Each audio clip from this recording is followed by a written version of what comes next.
to Thunder Live on FanDuel Sports Network, presented by Toyota. Let's go places. One quick trip out to Salt Lake City, and the Thunder, well, they took care of business here inside of Delta Center. Your final score, 131-101, after a ferocious start to this game where Oklahoma City poured in 45 points in the first quarter to the tune of 11 made three-pointers. They rode that energy all the way through the finish line. They have now extended their win streak to 15 straight games, tying the longest win streak in OKC history. As we welcome you inside Delta Center and into Thunder Live, I'm Paris Lawson. And what we saw in this game here tonight was incredible focus by the Oklahoma City Thunder, a team that coming into this game, no Isaiah Hartenstein, no Alex Caruso, no Lou Dort, no Isaiah Joe, and no Shai Gilgeous-Alexander. So you're already dealing with injuries coming into this one. And then you add on top of that, the fact that there were some wacky delays in this one, the clock malfunction, the smoke cannon going off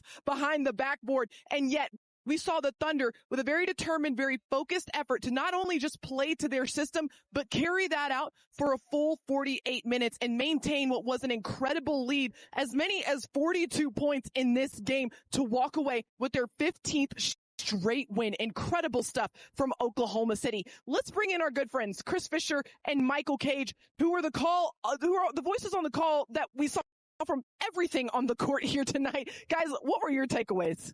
Yeah, thank you, Paris. This was as one-way traffic of a game in the NBA as you will find here in 2025, 2026. But, Michael, the habits, the fundamentals of the Thunder, they really showed up. This big 30-point win, what stood out to you? Well, I like the shooting percentages. I mean, they were off the charts on both ends, from the three-point range for the entire game. The first, second, third quarter, there was just no drop-off. And when you look at the stats, this pretty much is what played out for four quarters. We'll peel back those layers in a minute, but I'm loving there's just everything here. You get to the free throw line, you get the assist numbers way up there, fast break advantage, bench points was just outstanding when, you didn't have a bench tonight. So, just a really solid team win, folks, all the way around. Kudos to the guys that all played tonight. Just a big, big effort. Everybody chipping in, Paris, really top to bottom on the roster. I think that's one of the things that was most impressive on the night. You know what was also pretty impressive, and Michael, I want to throw this one to you. The start that we saw from Oklahoma City in those first 12 minutes, that first quarter action, the offense that we saw, 11 made threes, 15 assists, both of those a Thunder record for a quarter. Yeah, Paris, I'm talking big numbers here. 45 points in the first quarter. My goodness. And then you start knocking down threes. The Thunder only had 10 points in the paint in the first quarter. They had 45 on the board. You like that. You love the fact that they were just moving the basketball. They did a great job of just kind of making sure that everything was working.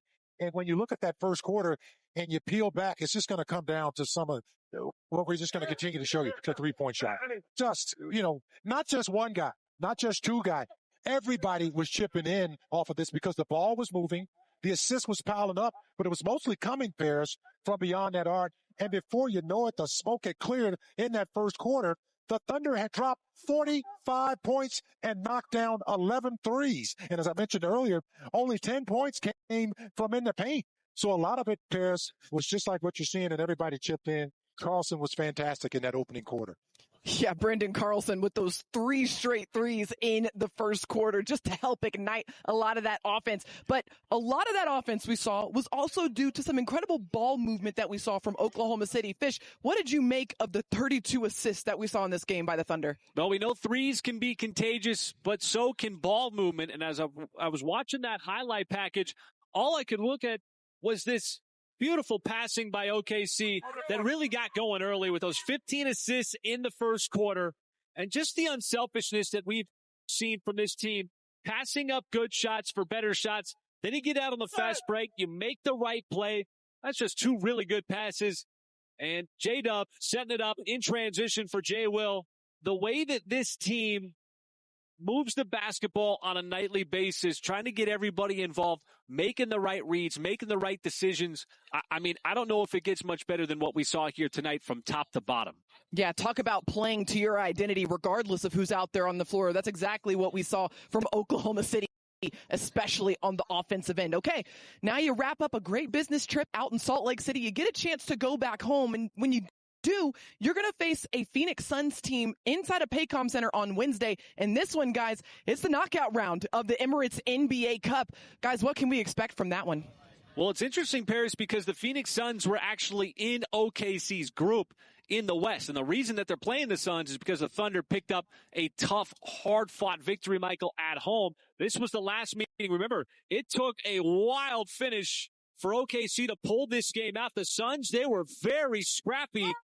That was in group play, but on a Wednesday night, it's going to be the quarterfinals. Well, absolutely, and both teams know what's at stake here. Thunder coming in on ride now, obviously, on some really good things that are happening for them on both ends of the floor. Putting up big numbers tonight here in Salt Lake City. You know, they put up some big numbers once again in that last Cup game. But the winner takes all and moves on to Las Vegas. Now, one thing to note, it's a half an hour earlier than usual. We got a lot of different start times this year. Wednesday's going to be 6:30 tip. Thunder Live pregame will get started at 6 p.m. as the Thunder are going to go back home. Remember, they went to the semifinals and finals in Las Vegas last year. They beat the Dallas Mavericks. This year, they're going to get another opportunity for that quarterfinal game at home. It's going to be on Wednesday. We'll see what the status is of Devin Booker going into that game, Paris, for the Phoenix Suns. Yeah, that'll certainly have some implications on that ball game on Wednesday inside of Paycom Center. Chris and Michael, thank you so much. As always, going to be exciting to see you guys back in Oklahoma City. But you're definitely going to want to stick with us here on Thunder Live. We got more coming for you right after the break. We got to break down the game of one Brandon Carlson, the hometown guy who finished with 15 points, 11 of them in his first 2 minutes of action. More on BC when we come back.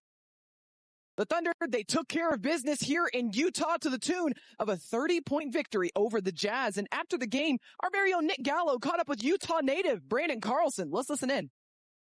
Brandon, you were a part of that explosive first quarter.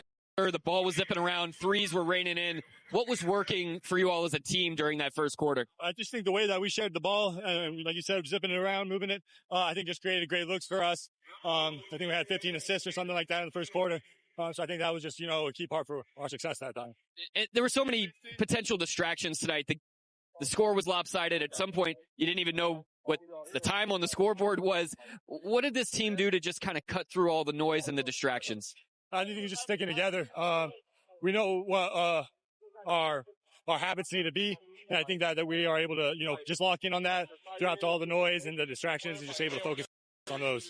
It's one thing to get a chance to play at home. It's another to play as well as you did tonight. What did this game mean for you here in Utah? I mean, it's great. Like I said, every time I've been here, it's always fun to come back. So yeah, being able to come out and perform well, also just makes it so much better. Well, congrats on the great performance and the team win. Thanks. Thank you.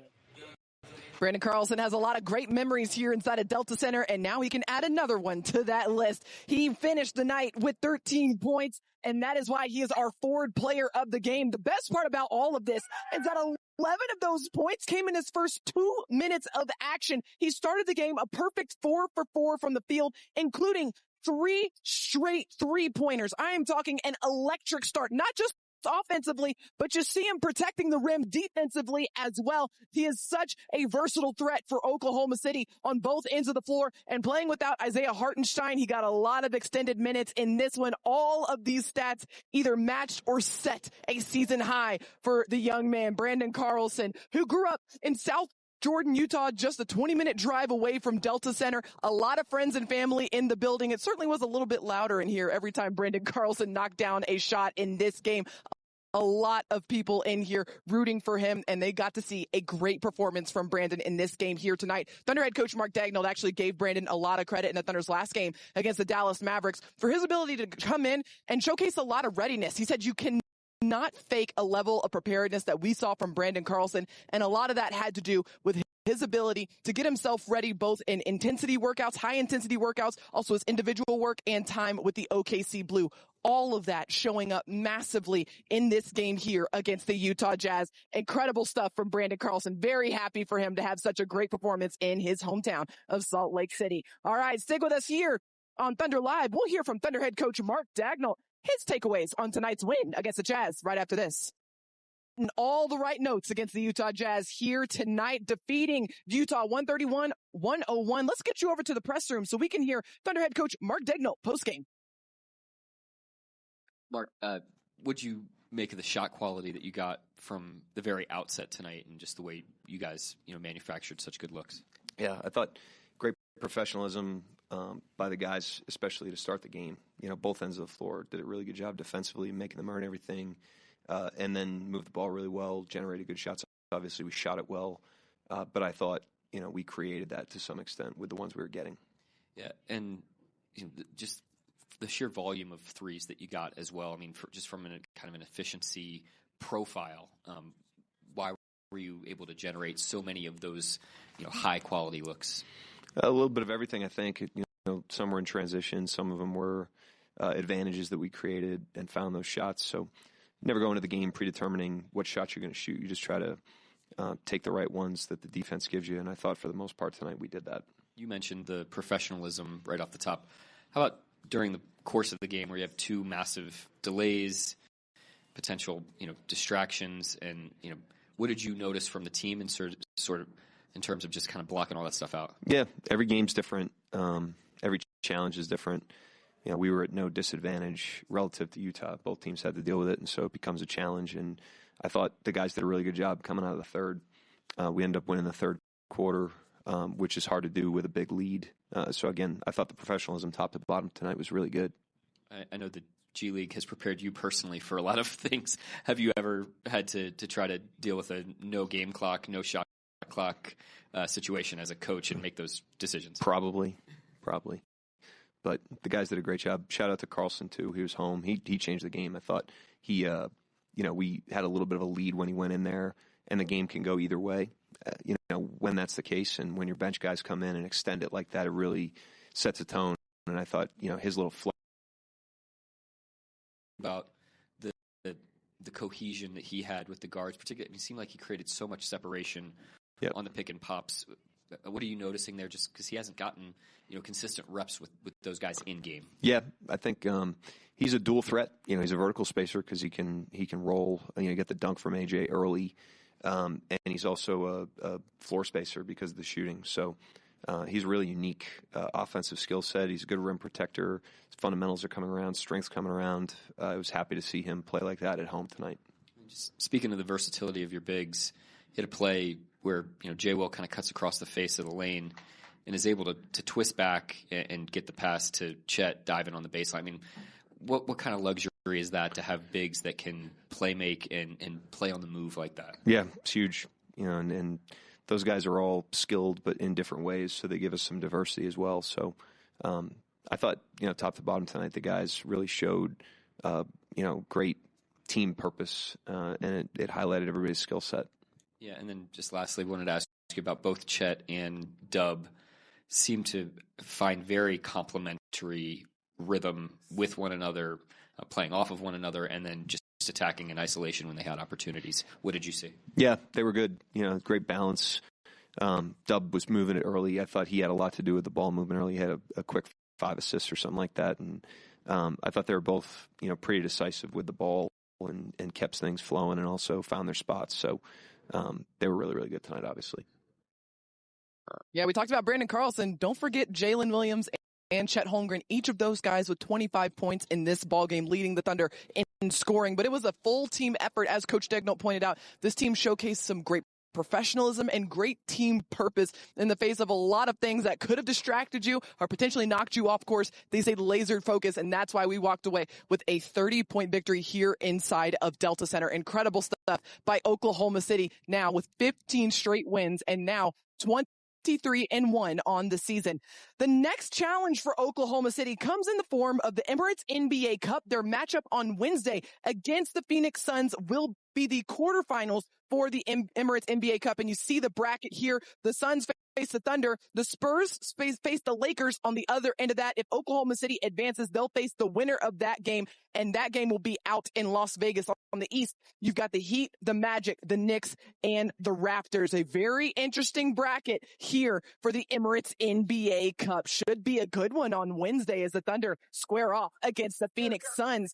But that wraps us up here inside of Delta Center as the Thunder walks away with a victorious one-sided victory over the Utah Jazz with some very loud, very big offensive numbers and a great performance from the hometown kid and Brandon Carlson. Our next broadcast will be on Wednesday at 6:30 p.m. Thunder Live will get you going at 6. Until then, thanks so much for tuning in.